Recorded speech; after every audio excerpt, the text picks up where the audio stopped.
The greatest danger in communication is the illusion that it is already taken place. I forgot who said that, but this quote perfectly captures the essence of this video. The question we'll be addressing today isn't just any question, it's the question. The one that can single-handedly save your interview. The one that can make all of your previous missteps irrelevant. If you've had a bad interview, you've fumbled your answers, missed key points, and you're asked this particular question, just know that it is your golden opportunity for redemption. It's the universe handing you a lifeline, a chance to wipe the slate clean and start fresh. If you nail this, you're not just back in the race, but you're now the front runner. The question is, how do you handle a situation when stakeholders are not satisfied? So why is this question so critical? I'm glad you asked, because everything in Scrum revolves around one key pillar, and that is stakeholder satisfaction. Scrum wasn't designed to make teams work faster, but was designed to make real tangible value to our stakeholders. That is the why behind every sprint, every retrospective, every user story. If you can master this question, you've mastered the essence of being a Scrum Master. In this video, we'll break down why this is the single most important question in your interview and how to satisfy dissatisfied stakeholders with confidence and strategy. Let's dive in. If stakeholders aren't happy, nothing else matters. You can have a high-performing team, flawless processes, but if the final product doesn't satisfy stakeholders, it's all for nothing. Here's why this question matters so much in an interview. If your stakeholders are dissatisfied, it implies that there's a gap between expectations and delivery. The interviewer wants to assess if you can identify that gap and address it strategically, because handling dissatisfaction requires empathy, diplomacy, and the ability to navigate difficult conversations without escalating tensions. The interviewer also wants to see your level of customer centricity. How customer-centric are you? Because stakeholder satisfaction isn't just the product owner's job, it's everyone's responsibility. And you play a key role in bridging the gap between the team and stakeholders. If I were asked this question in an interview, here's what my thought process would look like. My first step will be to diagnose the root cause. I'll ask the interviewer clarifying questions like, are the stakeholders dissatisfied by misaligned priorities or communication breakdown? Their response will frame the dynamic as to how I'll approach this question.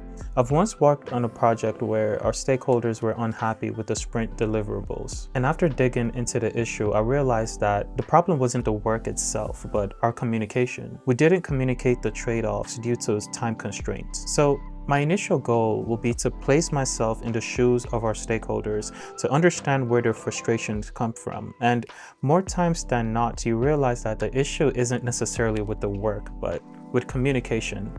The greatest danger in communication is the illusion that it is already taken place. The next step I'll take in my approach will be to acknowledge the issue in a composed manner. It's crucial to validate their concerns without becoming defensive.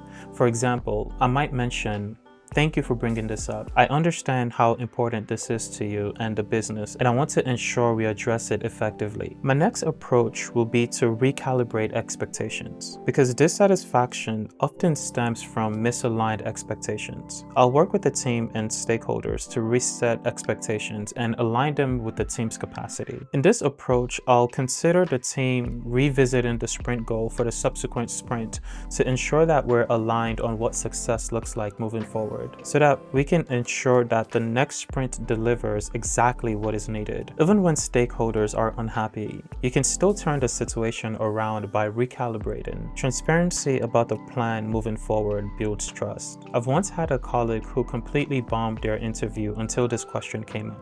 They leaned in and told a compelling story about how they turned stakeholder satisfaction into a win and how they used transparency and collaboration to rebuild trust. That answer wasn't just good.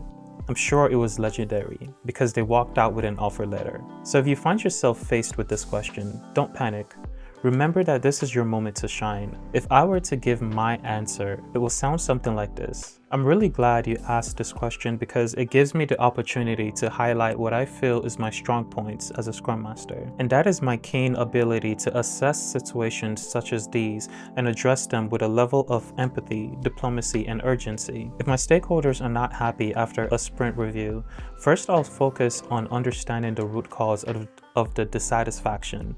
I'll initiate an open conversation to understand what specific expectations were not met. This ensures that I'm addressing the real issue rather than making assumptions. I believe validating their concerns builds trust and sets a collaborative tone. Next, I'll recalibrate expectations. Misalignment often leads to dissatisfaction. My goal will be to ensure that all parties are aligned on expectations so that all parties can move forward in the same direction. Transparency is key. I'll keep our stakeholders informed throughout the process and follow through on our commitments to rebuild trust. My ultimate goal will be to turn dissatisfaction into an opportunity of alignment and growth, ensuring that we meet the needs of our stakeholders. In my experience, handling dissatisfaction isn't about fixing the immediate issue.